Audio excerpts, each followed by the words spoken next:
What's up, Come Up family? My name is Mark, and this is Language Come Up, a place where I come up and you do too. Today, I have a very interesting person who we just discovered how to pronounce his last name. How you doing, Shane Godliman?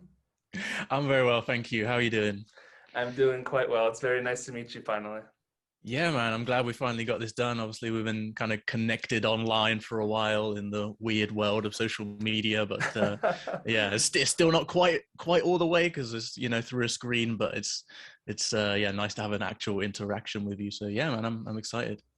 Well, it's about as close as these things get in 2022. So Yeah, absolutely. Well, especially given that we're quite far away, so from each other. I mean, no doubt. So this is something that I've wanted to do for a while. What I found interesting about you, well, I've liked your videos and what you've had to say, and you're probably the first person that whose videos I watched that started language learning after me. It's not that okay. I'm not kind of of course I'm open up to anyone, but it's just like how I stumbled across you or how we connected, and Mhm. you definitely have some nice stuff. So my first question for you is, how did you get started in the world of language learning, or in particular Spanish? Yeah, unfortunately, this isn't a particularly interesting story, actually. I don't really have like a thing that happened or something that came over me in some moment. But, for me, Spanish is something that like I've always kind of thought like, it'd be cool to be able to speak Spanish for X arbitrary reason. But because they were arbitrary reasons, I never really felt the need, I guess, or a real want to actually try and get it done. Actually, interestingly, not long ago, Facebook showed me like a Facebook memory of like, I want to say 7 years ago or something like that, where I posted on Facebook asking if I knew anyone who could teach me Spanish. I obviously Wow. didn't. I obviously didn't go through with that, but yeah, I with Spanish specifically, I have a bit of a connection with Spain and thus Spanish through that, because when I was younger, that's where we went on holiday basically Oh. every year, and so yeah, I've got a lot of fond memories of Spain. And but yeah, in terms of learning the language, I really don't know. Like one day I just was fiddling with Duolingo, and I guess I didn't stop after 2 days like the 100 times before, because I'd picked up Duolingo for a couple of days before, but I literally had never. There's no way I'd ever done like a week on it, right? Like it's just, it's just, I don't know, bored, doing whatever in the house, and I just put on Duolingo, and I just pick up Duolingo. But yeah, so I started, yeah, got into Duolingo a bit, and then kind of found the whole YouTube world and that kind of well, not YouTube itself, but the language learning on YouTube and all that kind of stuff. And that's what really that's what kind of really propelled me. And so yeah, here we are now, a little bit over 2 years later, 2 years and 4-ish months, let's say. 2 years and 4 months, that's the count. Yeah, more or less. Yeah, rough estimate. Yeah. Very nice. Because it's always clear when I started, for example, Russian, let's say, because I started it literally on the first day of 2019. So, every month it's like, oh, Okay. it's that amount, and with those many months. You got the exact number. Yeah, Hmm. I know the month that I started, but there wasn't like a day where I'm like, right, let's go. It's Spanish time. I just noticed that I was getting more into it, and yeah, started doing more. So, yeah, that's that's how I got here, I guess. Very cool, very cool. And in your 2 years and 4 months of studying, what have you found to be the most difficult aspect of Spanish so far? Phew, I actually find this question to be difficult. A few people have asked me this before, and it's not because I haven't found anything difficult, but it's because, I think because for the most of the time that I've been learning Spanish, I've been like, immersion based, and me personally, I'm very kind of extensive immersion. I'm just going to watch, read, listen to a lot. I'm not really going to look up a lot, and I'm just going to keep going and going and going and going. And I think because that I've had that kind of freedom in my approach to learning, I haven't really been trying to like learn this thing, learn that thing, master this, conjugation. And so, you know, I haven't come up against those problems in the same kind of way, maybe that someone who studies in a structured way would come across, you know, this problem. But, you know, the typical stuff, you know, the two types of to be, ser and estar, and the different past tenses, the subjunctive, you know, all of that has been a bit of a head scratcher, let's say, for me at various times, and continues to be, of course. So yeah, I don't know, maybe well, the If most seven's difficult become was, revealed in your speaking, usually you can kind of get a level, get an idea of where you're at and where you're struggling with in your output. You haven't come up across anything that made you think, oh yeah, that's a it's a little something there. so there's a, well, I come across all kinds of things I realize I can't say, but the Ah, thing is, I've always, because I've tried to speak from very, very early. I started mm-hmm. speaking, let's say 2.5 3 months in, when I Right. really had nothing to say. um I got used to developing that skill of working my way around things that I couldn't say. So if I don't know this word, then I'm going to say it's like this, or you know, that thing Yep. that over, you know, whatever.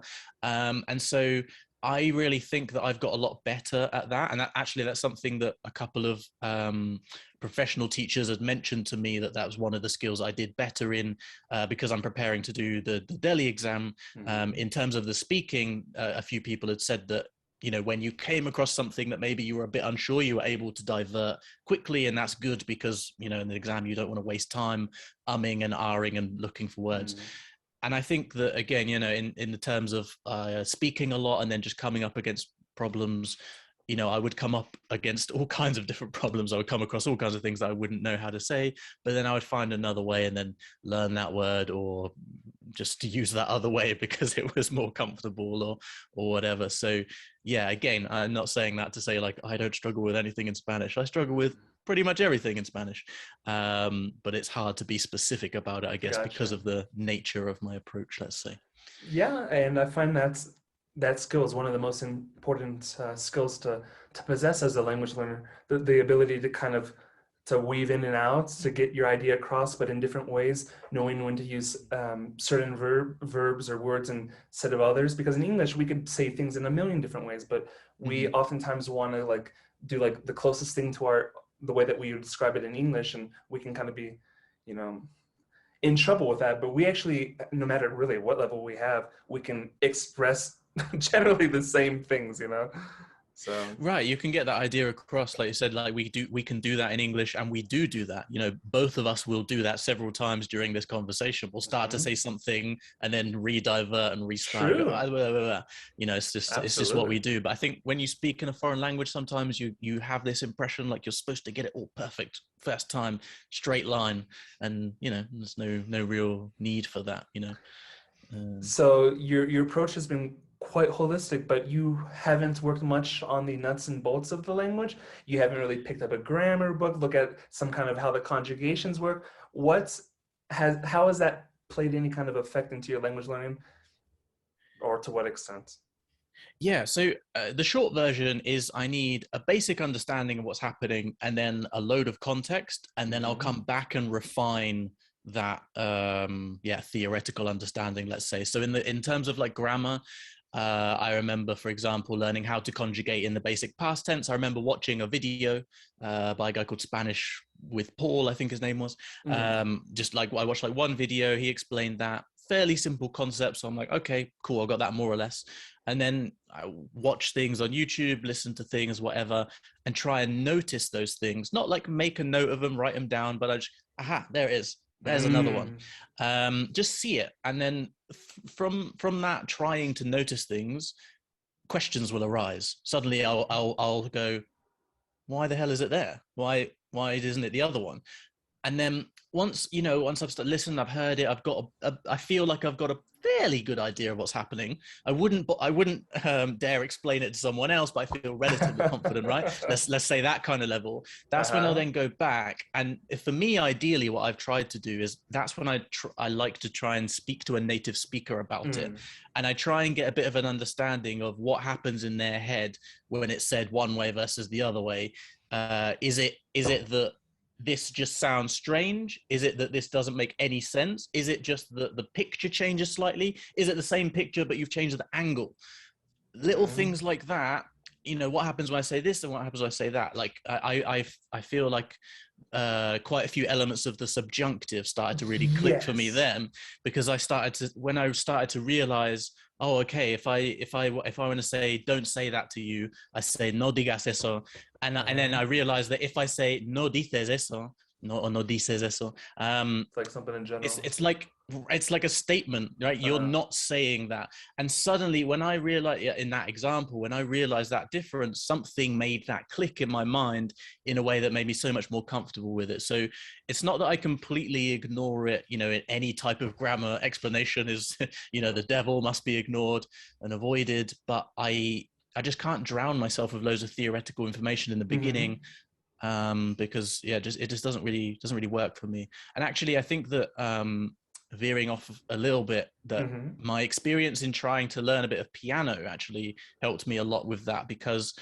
um, okay, so I'll try to do this quickly. When I was very Sure. young in school, I tried to learn a bit of guitar because everyone else was playing guitar, right? Not Oh, nice. because I had a passion specifically necessarily, but I liked music. I liked the guitar. Everyone else was playing it. Seems cool. Blah Nice. blah blah. Cool.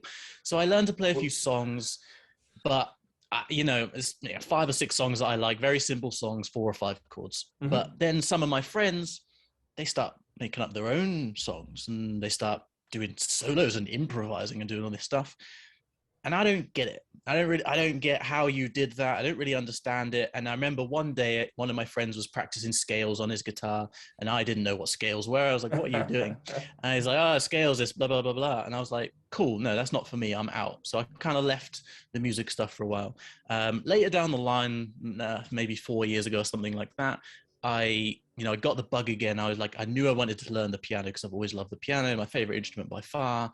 But having that experience, I came in thinking, I want to know how this works, why this works like that. I want to be able to build my own stuff.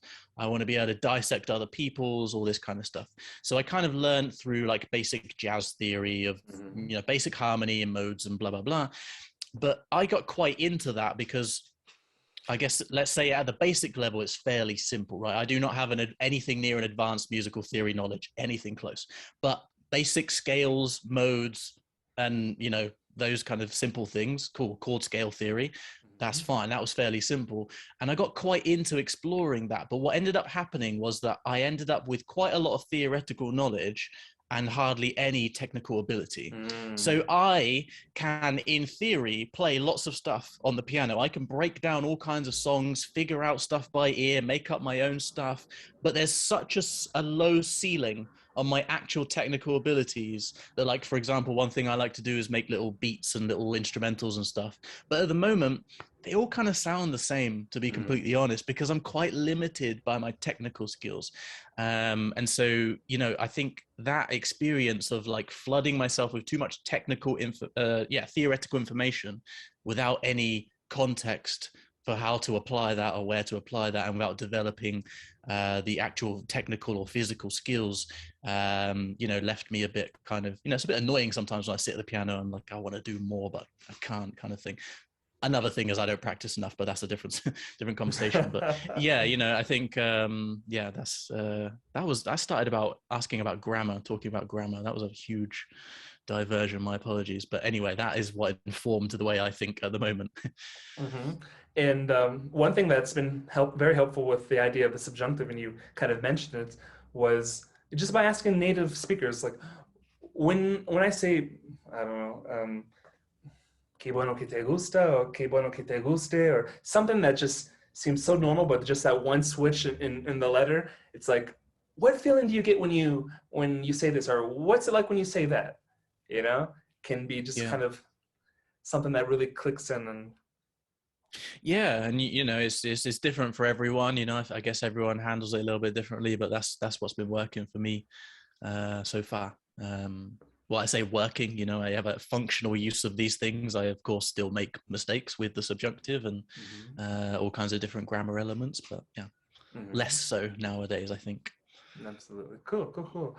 And one thing that I felt that we had in common is that you said that you didn't really read all that much in English, but now that you're learning Spanish, you've read probably a lot more. And, I find this to be quite similar with me because it's not that I don't like to read, but it's always a matter of me applying the habits and maintaining the habit because whenever I did read, I liked it, but I just never, was super consistent with it.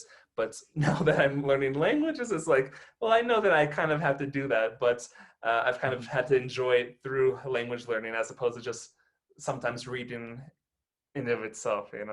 Right. Yeah, I mean, like you say, I've easily read more in Spanish now than I've read in English, especially with recently doing that challenge. I did like 11 books in 30 days, and excuse me, that was, bumped up the total number quite a bit. At my peak of reading in English, I read a lot in nonfiction because I want to learn, I want to Right. get something out of it. So Exactly. I Same. don't know if I actually do enjoy reading in English. I don't know if I would want to sit down with a book. I like stories, and so audiobooks, cool. I've listened to a few audiobooks, but I don't know how much I do actually like reading in general. But with Spanish, I found that not just with reading, but with all kinds of content, the fact that I'm doing it in another language or trying to do it in another language adds this extra level of excitement and enjoyment Absolutely. that has allowed me to get through a lot of content that I would not sit through in English. And at the beginning, I had a higher tolerance for that because everything's exciting because it's Spanish. I watched some just terrible series on Netflix when I first started, just terrible. But like it didn't matter. I enjoyed it enough at the time because every now and then I knew exactly what they said and I knew why she was angry at him and whatever. So I think that extra level, it's like a treasure hunt, right? I feel like Exactly. yeah, you're trying to like decipher things and break it all down. So yeah, I think reading has been really fun, yeah, from that regard. And yeah, I think just the quality of language and the amount of exposure that you get in the kind of time that you spend reading is, yeah, all good stuff for sure. Yeah. Right. I think from my experience, basically what you said describes my own experience. Why, for me, I find it kind of like you don't have to really, force me to read in, let's say, Russian for the most part, because it's like Right. it's nice to read in another language, especially in this case, the alphabet's different, and that makes it even cooler. And Yeah. some people will kind of recommend against kind of looking up a lot of words, and fair enough. But for me, it becomes like unlocking this whole thing. So it's just kind of like, ooh, I look up this word. Oh, okay, cool, cool, cool. I'm continuing, continue. Oh, I'm gonna look up this word. Oh, cool, cool. It's just like the story's becoming kind of alive before your eyes. You're Yeah. deciphering something. You're unlocking Yeah. something. It's like a treasure hunt. Like you Yeah. said, I Yeah. felt those Yeah. same exact things. So Yeah. Yeah. It's cool, man. Yeah, big fan. I like it. I like it. It's good fun. But like I said, I've been able to put up with stuff a little bit more in Spanish. Yeah, it's helped. cool.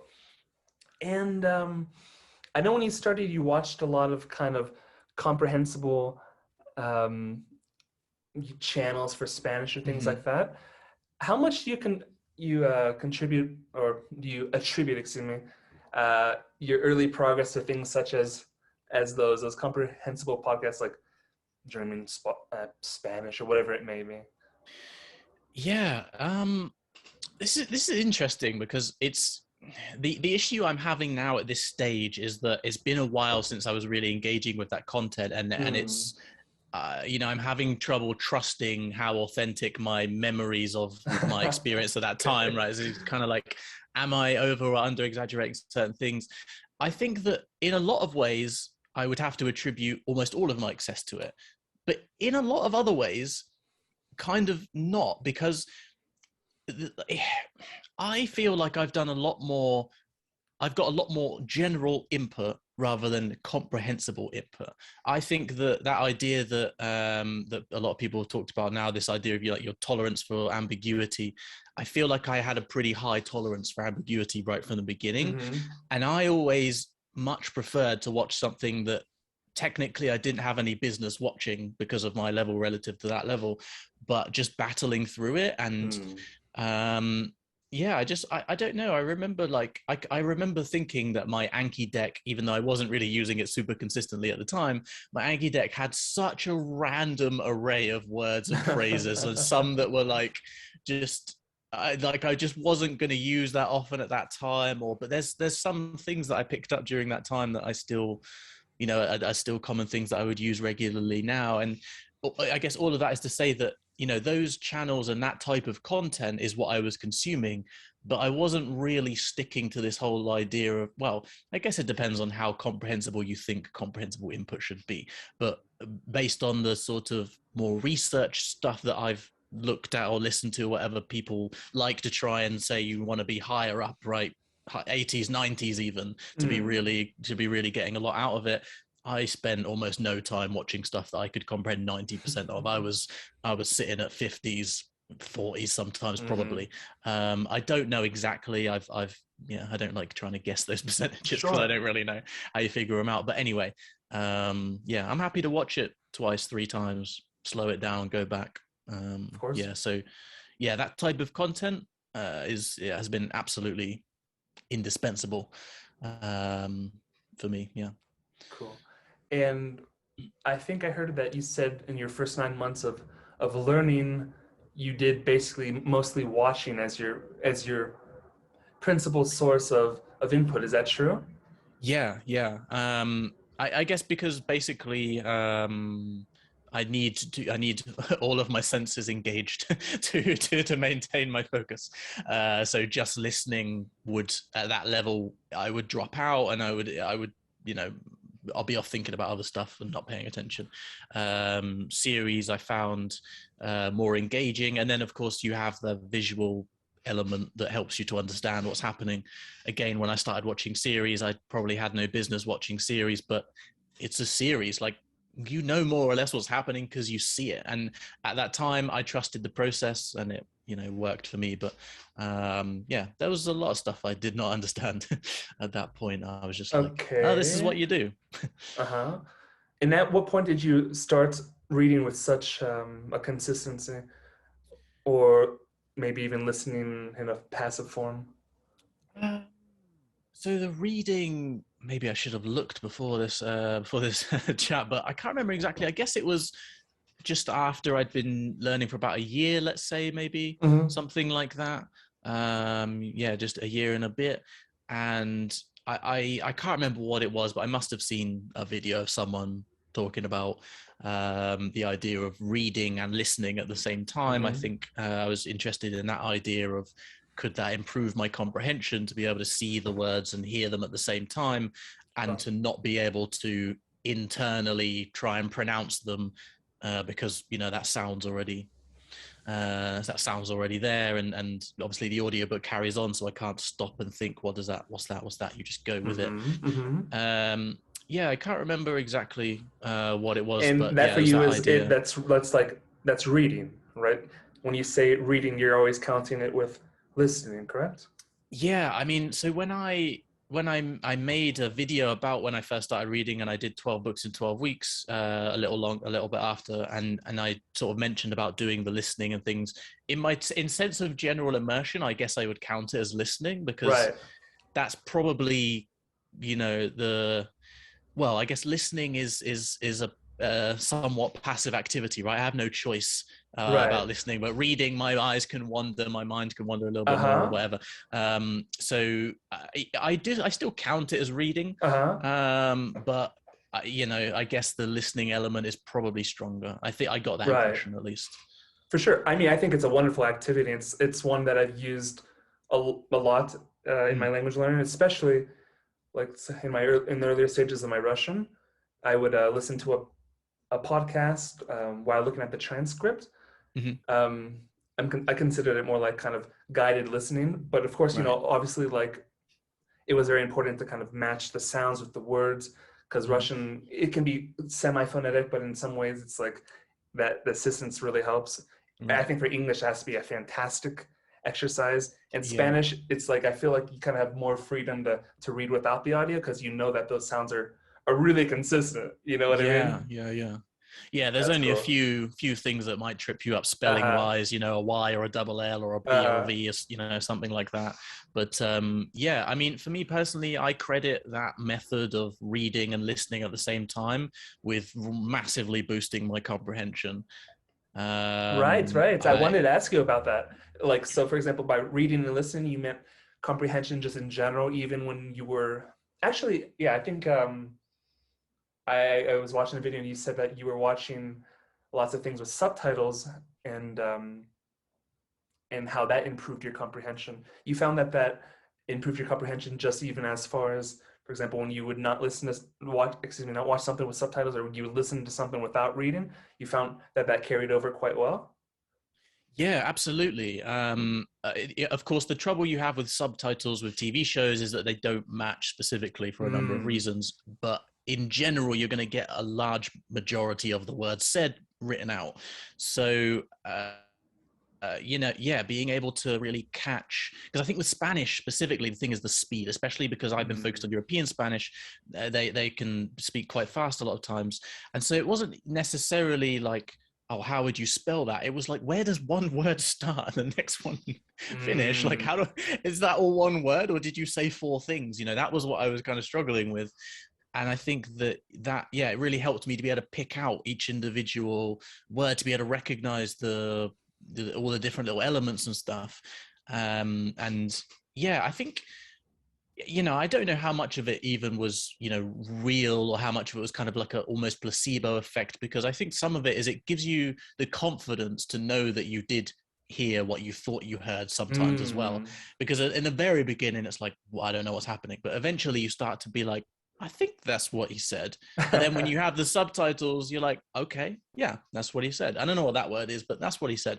And then yeah, from there you have a lot more kind of confidence. And so yeah, I think it helped a lot more reading books, and listening to the audiobook, because it was word for word the same. And Mm. unless I happened to find a different edition or something, it was the audiobook was re-recorded or whatever. But yeah, I haven't come across that. Cool. So yeah, that helped me a lot, I think. Nice.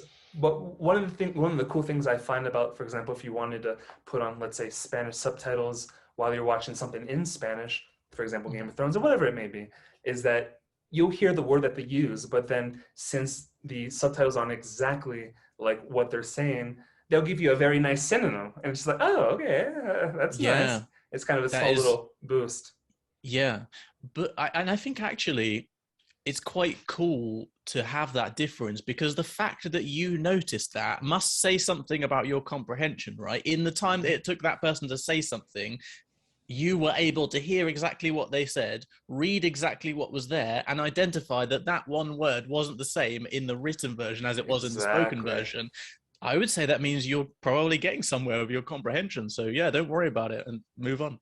Yeah, I mean, I'm just saying that using that as just like an extra tool to boost your vocabulary because, Right, yeah. you know, of course, maybe you don't want to watch subtitles all the time, but keep that in mind. And oftentimes I Yeah. find that the subtitle that they give you can oftentimes be a little more kind of advanced and register than what they actually say. So, Right. Yeah. Yeah. Yeah. Definitely. You something small to can. Yeah. keep in You mind. can. Yeah. Definitely. Like you say, figure out different ways to say things. Like I said earlier, you got to find your way around. Yeah. You need different ways to say things. One of the things that I found out that we have in common, and you touch on it a little bit earlier, is just the fact of kind of like, what is it? Nonfiction books, self-development, self-improvement. Even we talked a little bit about philosophy, which is cool. And you have one video that Mhm. I like, and it kind of ties in some of these things where you talk about some, tracking hours, Mhm. having better goals, and what you've mentioned as commitment to excellency, which, as someone who likes these kind of things, can appreciate. Why don't you talk a Mhm. little bit about some of these ideas and how you apply them in your language learning?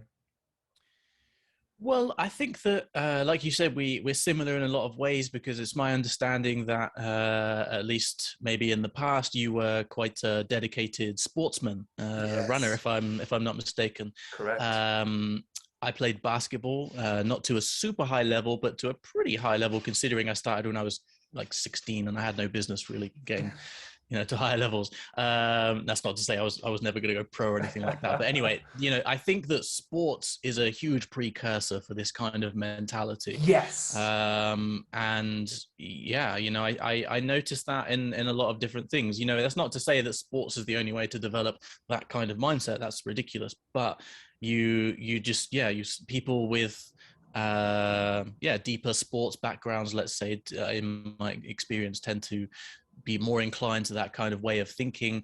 But I think I've just kind of always been like that. The stuff that I like, I really like. Same. I wanna do it well. Honestly, that's it's a part of me that I've had to track and watch grow and develop and keep in check in, even in certain elements, because at a younger age a big part of that was arrogance. Really, I didn't see it that way at the time, but I, to a certain degree, as bad as it sounds, maybe it doesn't sound bad. Anyway, let's just get on with it. So I've always kind of felt like if other people can do stuff, there's no real good reason that I wouldn't be able to do it. And of course, there's different levels to which you can take that. Yeah, it depends who you ask, I guess. But anyway, okay, so that's kind of been my thing. It's like, if you can do it, it's doable. Thus, I can do it. That's not to say I can do it now, but I can do the work necessary to be able to do that. So with language learning, it wasn't that I thought like, oh, I'm going to come in and be like the best language learner, whatever. It was just like, cool, okay, now I'm learning Spanish. I'm going to learn Spanish, I'm going to learn really good Spanish. I think early on I was kind of influenced by some sort of arbitrary goals as well. I remember thinking that I wanted the the perfect native accent, that if you were speaking to me on the phone, you would never know that I wasn't English. I don't care for that specifically now. But yeah, I just, it's everything. Cooking, if I do the potatoes and I overboil them before I roast them and they go a bit too soft, I'm annoyed because they should have been better. I know how to do potatoes, so, I want to get it right. I don't know. I'm just, I kind of like to fill my time with stuff I enjoy. This is what I'm enjoying, so I do it. I get obsessive about stuff, I think. Languages have been the majority of what I've thought about and done for the last 2 years and 3 or 4 months. So this is, this is the product. So I recognize that spirit in you. Like, I definitely recognize like this kindred spirits, because I know you've even done kind of, what is it, competitive dancing or something like that. I've seen some things like that, correct? Well, yeah. So I mean, I started off as like a personal trainer and then ended up getting into teaching like calisthenics and things like that. And then eventually ended up in the world of like circus and pole dance and things like that. So I started teaching like pole acrobatics and things like that. I was mostly a teacher. My life has been very throw stuff at the wall, see what sticks. But the one thing that's connected everything is I have a deep, deep passion for helping people with their journey on achieving the highest level of whatever they're doing and becoming the best sort of version of themselves that they can be relative to what they want to be. And yeah, so I was mainly a teacher, but I was in that world where people do competitions and stuff, and it was a thing that I just kind of like, let's tick it off. Let's just do it, because it wasn't something that I was super passionate about, but it also scared me enough to make me want to do it, because it wasn't, genuinely scary enough. It's just dancing on stage in front of people and then you leave, they'll forget. Most of them don't care. So, I guess I've done a little bit of competition with dancing, but not so much. That's weird for me, because again, coming from sports, where you've got this mixture of personal artistic expression and subjective opinions. And like coming from basketball, there's no subjectivity. If you score 11 points and I score 10, you win, and that's it. But, I might dance 11 points and you dance 10, but that's not what they thought. And, it's all this, exactly. I didn't really know how to process that exactly. Element. But, yeah, and speaking of, just competition in general, sorry, I know you're going to jump in again there, but no, I wasn't.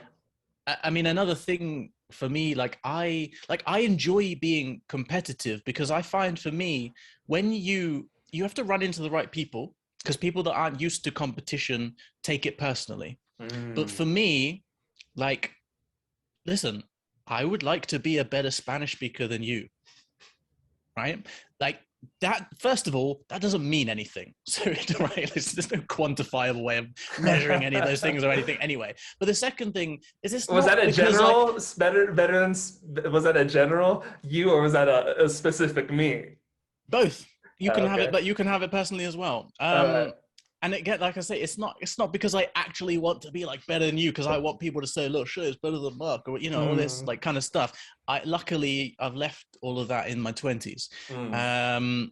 But I like that little back and forth a little bit. That I like that we could push each other. I like that I agree. I like that you didn't take that personally, but you kind of did, right? Like, you're gonna study a little bit harder this week because I just said that to you, and I love that, because I'm gonna study harder this week too, because you're not gonna beat me.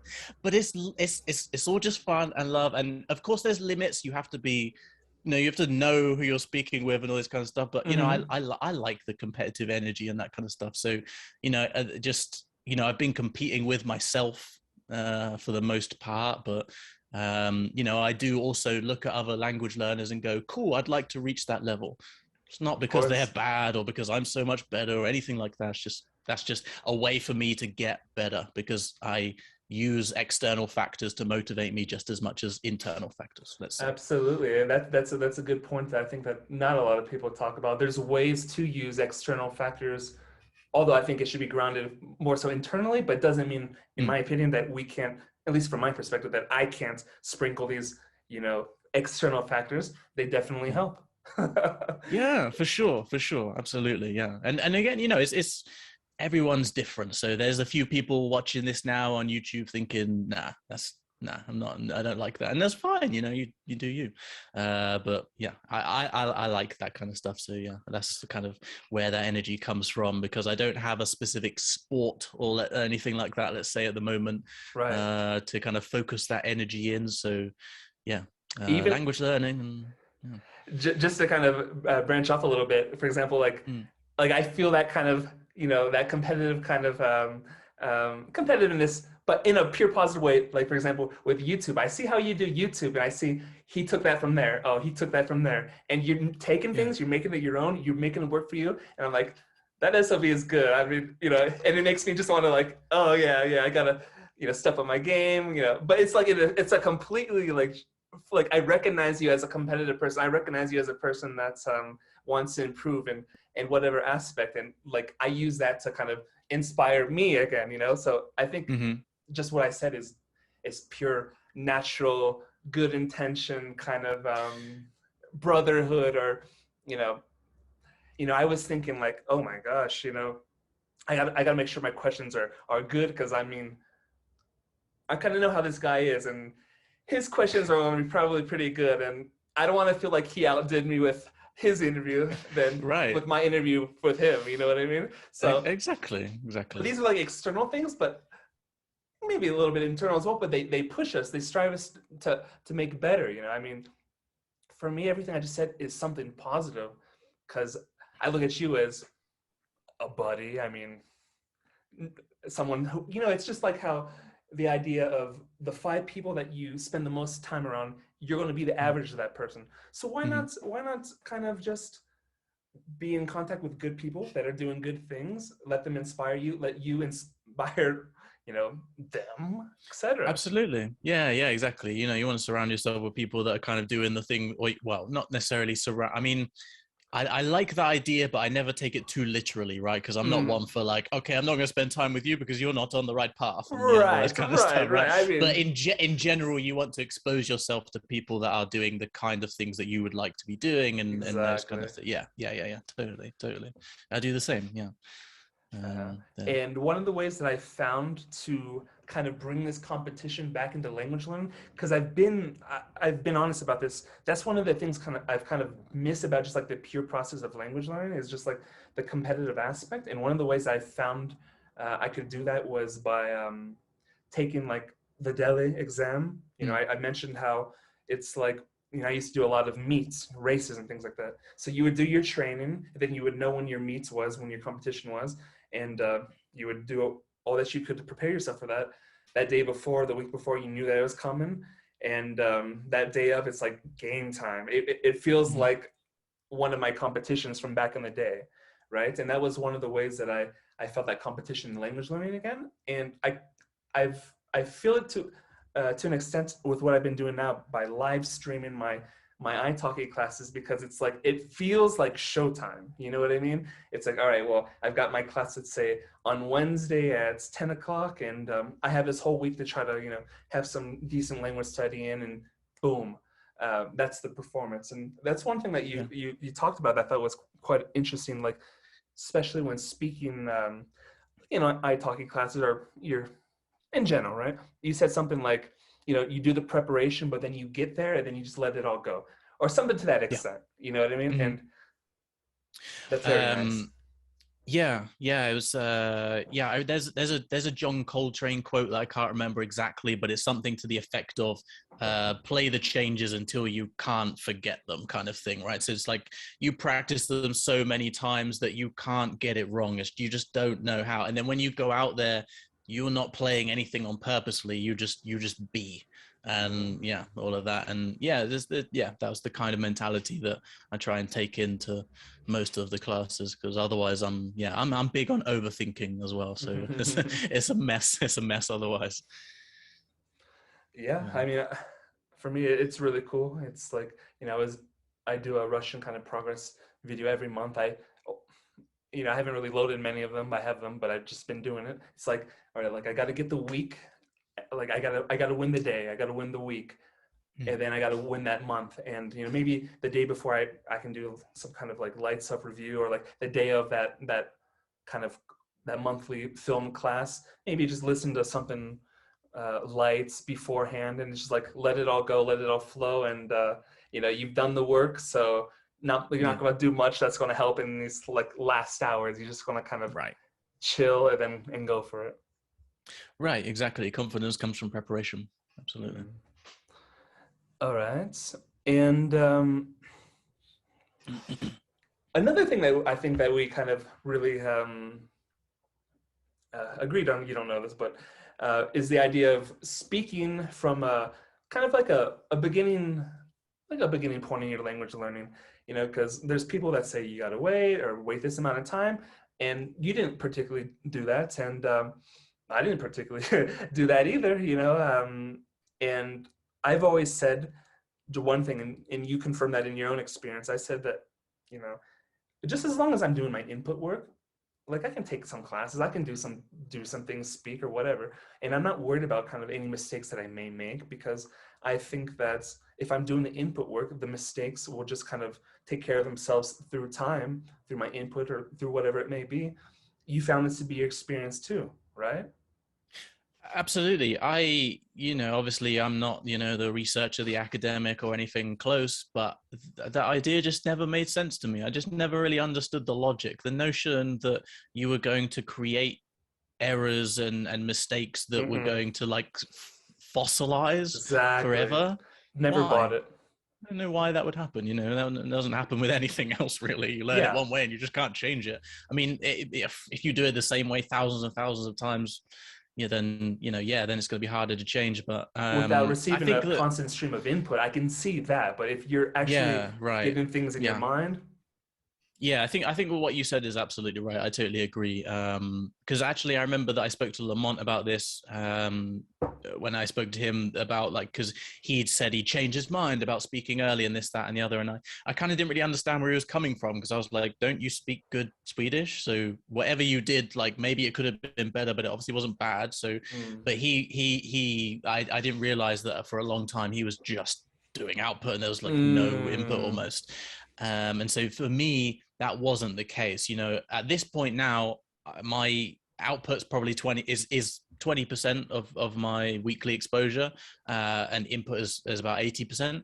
But at worst, it would have been, it would have been like 50-50, right? Like I'm doing equal amounts input and output. So I think that, the more you get that input, the more you build that like internal regulator, as I kind of say sometimes, like that sense of you hear something and you just know it doesn't sound right. You don't know really why, or even maybe what should be there, but something's not right. And, that gets stronger and stronger. that's going to work on you as well. You know something said a certain way, you say it the wrong way, and it just sounds awkward. So but that would be my theory. I've of course no real proof for that. Right. That's Just my hunch as well. yeah, anecdotal ramblings. But yeah, that's my idea. Yeah, I don't really believe in that idea. And actually, I don't know. I mean, I haven't really even seen that much evidence of the opposite.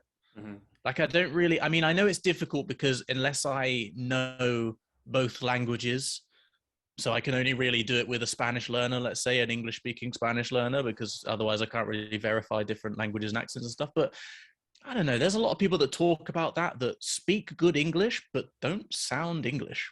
Mm-hmm.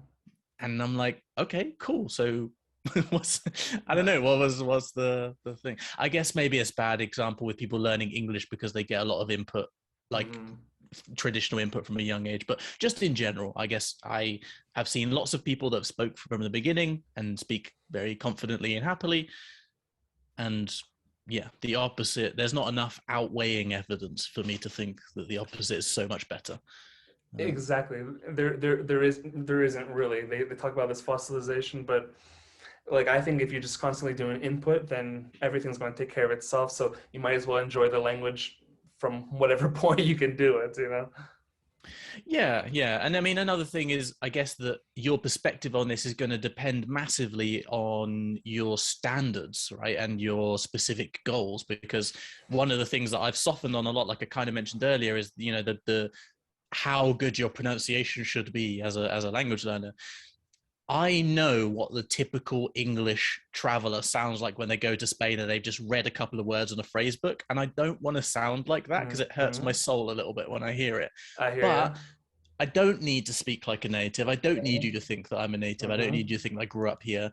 So there's, but there's a entire universes in the middle of those two things. But obviously, if you're prioritizing communication, then those little like pronunciation problems and little errors that you might still hang on to, like there's one example of like a bad thing that I say sometimes still, like I say every now and then, I say no es bien, and it should be no está bien, because there's a thing, and for some reason every now and then I don't say it in the positive but only in the negative, and I occasionally put the s instead of está. And maybe that's something that, like, I don't know, I started saying it from the beginning and then it just didn't really work its way out or whatever. But, like, cool, that's wrong. Everyone notices it. It's wrong when I say it. But it never matters. Right. Like, never matters. Yeah. It's not important enough. So it's like, all that effort for what? I don't know. And you're aware of it. So what happens is you may use it again, but you're like, oh. And the more that happens, it just kind of works itself out. I mean, I'm going through the same thing right now in Russian, because in English we have this thing where you go, and even in Spanish this exists. You can say sabes, and I just been thinking, oh, that has to work in Russian too. So I'll say znaешь, but right. you don't really say that. So I'm in this process of getting this znaешь out of my Russian, which is kind of funny. But everyone understands. Like, I mean, no one thinks like, what does he mean when he means, I mean, people get basically what that is, and it hasn't impeded really anything. Yeah. I mean, everyone's entitled to their own standards or whatever. But for me, I'm not too worried. As long as I don't say something that sounds like really stupid or like a bit sexual, for example, or something inappropriate in that sense. That's the only, or racist or something, homophobic, whatever. Obviously I want to avoid those things, but that little thing like an English speaker. It's not the right word. It's not even close, but you know what he was supposed to say. I mean, admittedly, that's an error that does annoy me. But what did you say right there? Because the audio cut out for a second. Oh, sorry. So yeah, like pacifically or specifically. Like there's every now and then you'll get someone that just for some reason they say pacifically when they try to say specifically. Right. It's the kind of thing like, that's not the same word. They're not even related. But everyone gets it. Everyone And knows, you have know. you made any kind of embarrassing mistakes in Spanish, mistakes that you can remember? There are two. I made one like silly one that was like embarrassing in the sense that it's the annoying one that every Spanish speaker would assume an English speaker would make, and it really annoys me when I make the obvious mistakes. And it Yeah. was to use the verb introducir, as in to say like presentar, like Uh-huh. quieres introducirte. Um, Uh, where when I was supposed to say like, do you want to, like introduce yourself?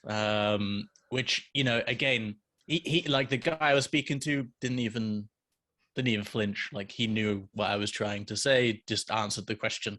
But afterwards, when because it was a recording, it's on my channel. There's a video of the guy called Brian Tours, and I watched it back, and I was like, you XYZ. It really annoyed me. But then yeah, there was a time I did an interview with Español con Juan as well, and we were talking about like speaking, and I was trying to say something about like you have to develop the muscles in your mouth to be able to make new sounds that you haven't made before. But I mhm, said the word muslos instead of musculos. It's like thighs, like the thighs of you. You have to develop the thighs of your mouth. And I corrected myself, and he kind of chuckled. He was like, okay, yeah, yeah. But he chuckled and was like, no, I know what you mean. Like, and yeah, so that was kind of embarrassing because it was a silly thing, but it was also like I'd mentioned to you this before we started recording, like obviously he's a big guy. I watched so much of his videos and I was like super nervous talking to right. him. And then I said something that stupid. Well, I mean, it's not that egregious, obviously, but it's like, yeah, I would say I've had things like that, minorly embarrassing things rather than like, oh my God, I'm just going to throw my computer out the window. Um, Right, right. Yeah, I've had some embarrassing ones. Even like it happens even in more advanced stages. I tell this tell the story in a video about my most embarrassing Spanish mistake. And I took a small trip, like a weekend vacation, a weekend trip to this city a couple hours from Mexico called Puebla. And I was in an Airbnb, and I arrived at the time of like the same time these two girls arrived, and one of them was really, really attractive. And so I just go up to my Airbnb and they go up into theirs. I was thinking, man, it'd be so cool to like just go knock on their door and introduce myself and all that. And I was just sitting there eating in the room, and I hear a knock on my door, and I'm like, oh shoot! So I open up the door, and it's this girl, the girl that I like, and she's like, oh, me and my friend, we want to do something tomorrow. Do you want to come along? I'm like, of course. So the next day we're at this little place at this little bar, and I just kind of like start messaging her because I didn't get a chance to really speak with her because the friend was always there, and I want to kind of mm, talk to her on one-on-one. So I just said something like, "I'm so happy that you knocked yesterday. Like this is really cool or whatever."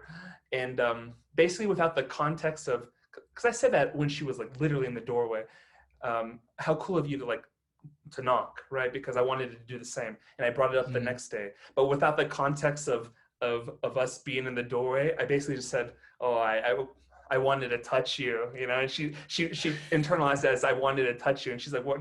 And you could tell she's like, "What are you talking about?" And like, Yeah. and I didn't get it till we got back to Airbnb. I had said goodbye, and I went back to my Airbnb, and I realized I just told her I wanted to basically grope her, Right, and I'm like, right. oh, I wanted to die. I was like, holy, Yeah, you know yeah. what? Because you know, like within the Yeah. context of the doorway, you can say, qué bueno que me tocaste, te quería tocar. But if Mhm. if we're not in the doorway, it's just like I want to touch you basically, and I just Right. wanted It to just die.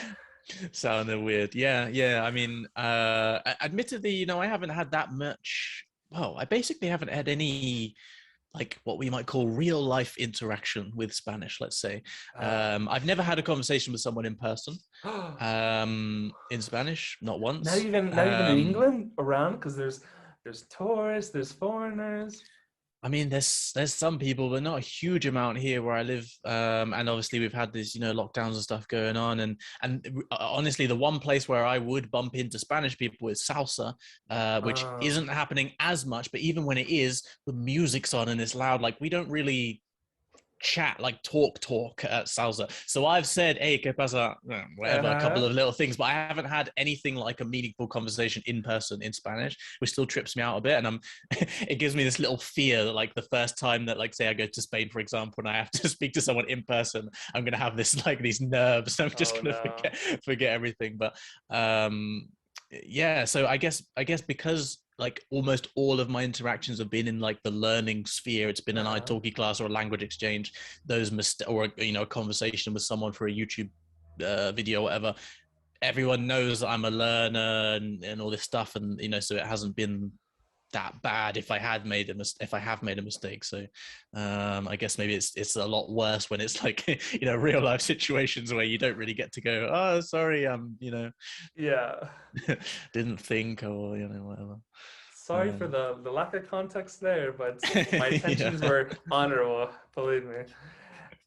And so for me Yeah. this year, like I have to go to Russia. Like I because Mm. of these coronavirus things, it's just like I wanted to go after a year and a half of study. I told myself I would treat myself to a vacation if I studied for a year and a half.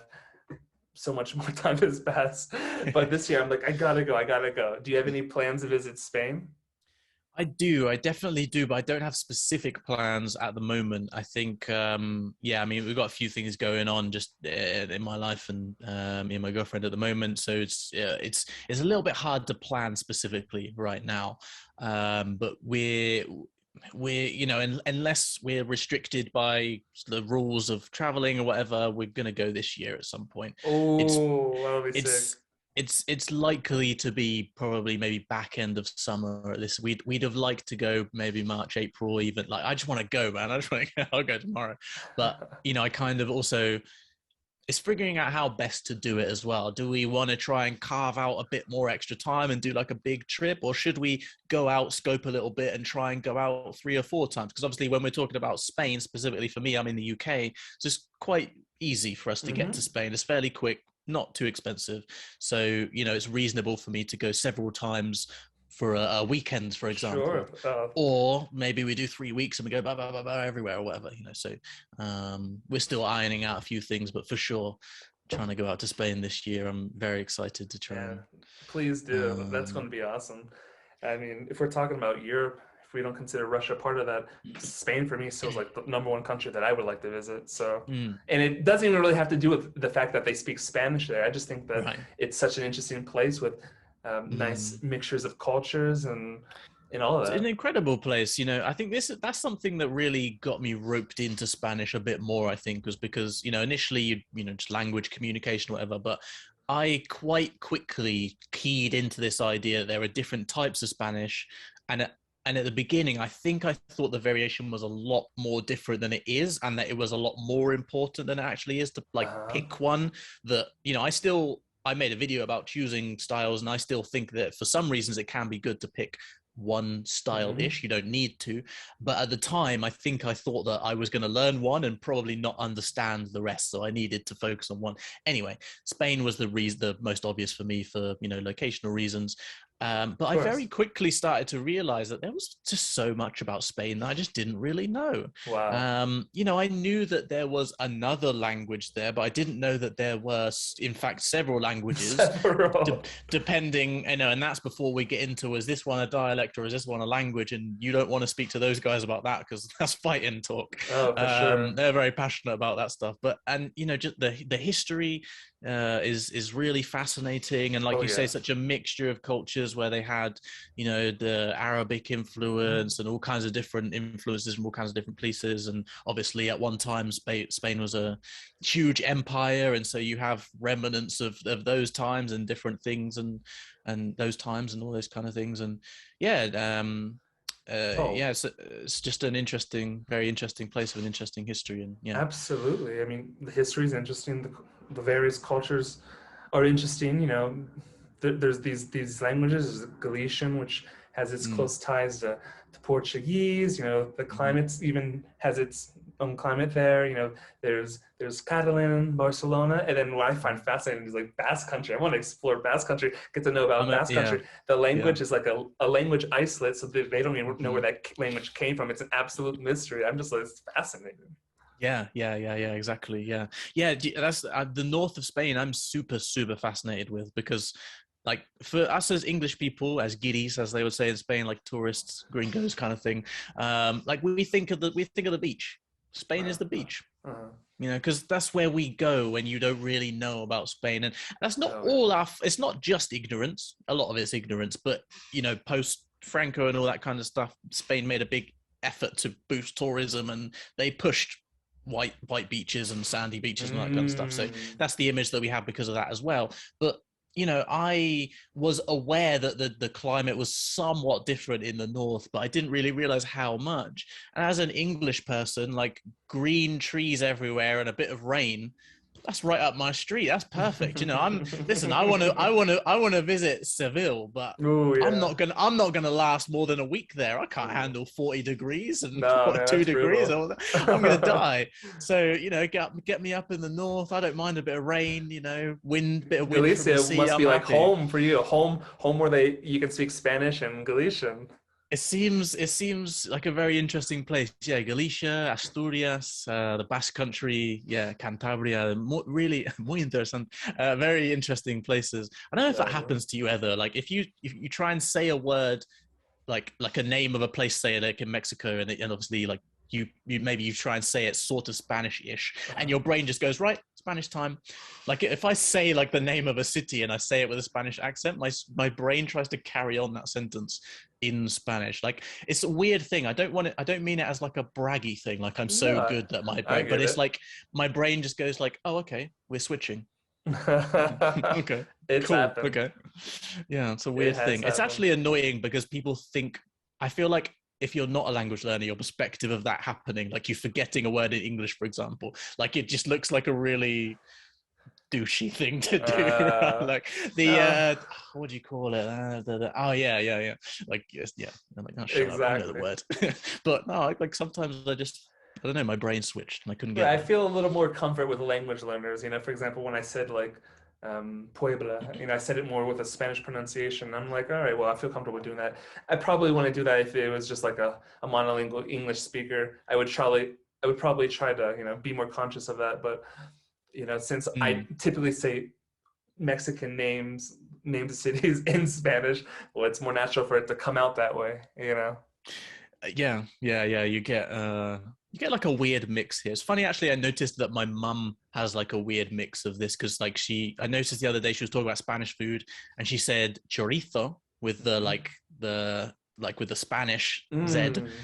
but then she said paella Well, they can't with learn everything. That's like saying with one quesadilla. L. Yeah, but then no one would say quesadilla. Everyone says quesadilla, even if it's with a different sound. I It's mean, it's I don't. funny. Like when people say that in the States, mostly they say quesadilla, but some people have said quesadilla, and it just for whatever Okay. reason sounds so ridiculous to say Yeah, quesadilla. like paella, maybe you can get away with it for some reason, but with Right. quesadilla, Because no. yeah, it's like you're not going really outside of your sound system to say quesadilla. Just let's Right. just say ia. Mm. I mean, that's natural for an English speaker, but That's true. Yeah, where you got paella. It's a bit more of a bit of a different. Mm. hmm Yeah, hadn't thought about and that. Good we were point. just talking about Spain, and that's one country. It's to think about all of the countries in Latin America that literally you could do that, have that same experience with. Pick a Hmm. country, and Hmm. it's like, oh well, then there's this part, there's that part, this part they speak like this here, they speak like that here, and it's just like it's Exactly. an endless world of Yeah. awesomeness. And yeah, and certainly, my choosing to focus on European Spanish for the most part is not to say that I have no interest in other Sure. Spanish-speaking countries, Spanish-speaking parts of the world. Of course, my passion for salsa gives me a lot of interest in Colombia and Yeah. Cuba. Yeah, Argentina, really fascinating place. Mexico. I mean, listen, obviously, if I had the chance, I'd go everywhere. Uh-huh. But yeah, I decided to focus on European Spanish, so I've kind of drenched myself in more of that content That's and natural. information. Yeah. Do you find that you have a affinity towards languages with a high um, possibility of communication with people? For example, these languages, these world languages like Spanish or, for example, Russian or Chinese, where you can communicate with just like massive amounts of people, or it just is not No, a because priority. I think yeah, I wouldn't say it's much of a priority because like Mandarin Chinese, for example, is a language that if I have a magic button I could press, I'll love it. I'm Hmm. perfectly happy to speak Chinese. But it just, I can't at the moment, I can't see myself being passionate enough about it to learn it, in spite of the fact that, like you say, I could speak with loads of people in Chinese, and certainly there's, you know, plenty of Chinese speakers here, as there is in every part of the world. um yeah, I think there has to be something else as well, because I mean, that is somewhat of a factor, because, you know, we mentioned the other languages in Spain. You know, I thought about it'd be cool to learn a bit of Catalan, a bit of Hmm. Basque, whatever. But the thing is like, I recognize sort of both sides of the coin, in the sense that you can do a lot with not very much with language learning, right? I can learn 100 words and do quite a lot in terms of like just traveling around in Catalonia, for example, and just saying hi and asking for a couple of things. But like, I know that in a lot of places like that, if you don't speak very well in Catalan, for example, in Catalonia, then they'll just speak to you in Spanish, if not English. Oh. So it's because it's kind of like in a lot, I guess, like in a lot of places, right? If they think you don't speak very good Spanish, they'll try and speak to you in good in English if they can speak English, because why wouldn't you, Like right? It's Dutch, for example. less painful, right? Yeah, exactly. So it's kind of like, I don't know. I wouldn't like rule out Catalan, for example, because there's not as many speakers relative to other languages. But the fact that I would get substantially less use out of it is a barrier Hmm. for, you know, for, because, you know, I don't know how happy I would be about learning just enough to basically get by of a Hmm. language. Like, I don't want to be C1 in every language that I Right. touch. But, you know, I don't know. A1, Excellent. A2 is polite, but it doesn't really, yeah, I don't know. I can't do too much with it. Let's say, And what well, is the A1 at next least. language that you see yourself seriously studying? Like you've studied Spanish right now. This is difficult because I think that it's not going to be one language. I think it's going to Oh. be both. I think it's going to be both Portuguese and Russian, because Ah. um, Portuguese has just turned up in my life and just sat around and been like, I'm not leaving, and I don't even How know how or where interesting. from. And it's just more and more places I seem to have, you know, and interact with more Brazilian people, then you meet more, and then I've had more and more students from Brazil and different Right. stuff, and the little podcast that I do for English learners, kind of that gets listened to a lot in Brazil. And so, like, and I got really kind of attached to the culture and the country and For and sure. things like that when I started learning a little bit. And so, you know, Portuguese has been calling out to me for a while, but because I'm focused on my Spanish, I'm very conscious of, you know, stupid to try and do both at the same time with a goal of Hmm. doing a language exam in Spanish. But I regularly get the Russian itch. Really?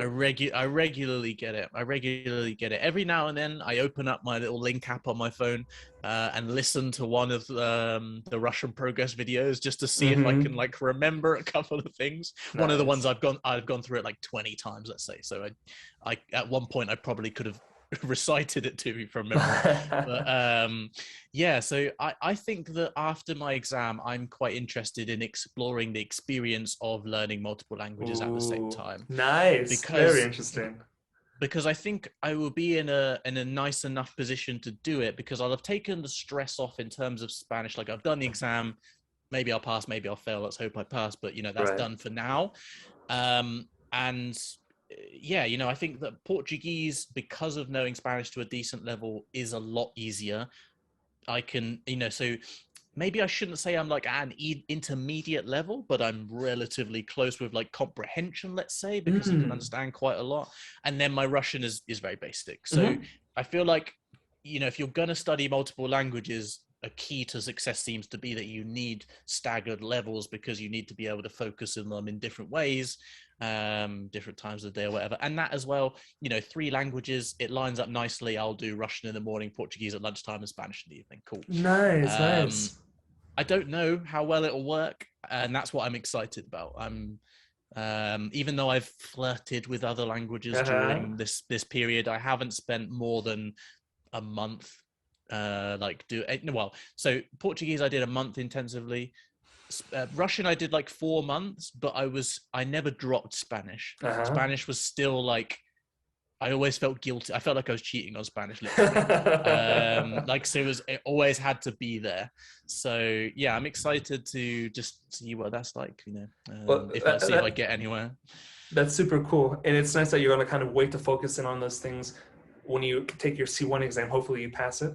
That's for me was like, I had a similar idea. I was like, all right, Russian was always there. I always wanted to study Russian, but it's like, I got to get the Spanish under control. I thought to myself, if I can get the C1 in Spanish, then in essence, I could have all my life to get to C2 because I know C1 is a nice level.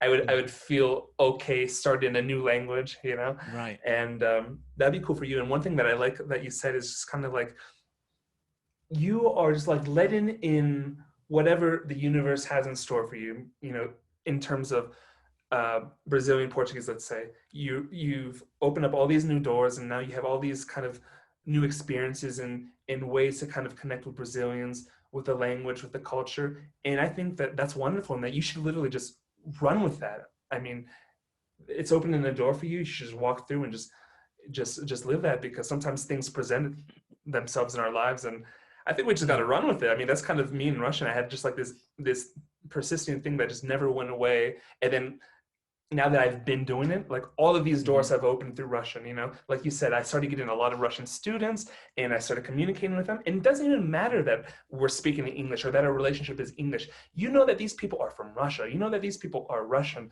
and you guys develop a nice relationship, even in English, but it still motivates you to want to learn their language, to even communicate with them in their language, go visit them in their country, explore their country, their culture, their literature, their music, whatever. And so just keep on following that path, Shane.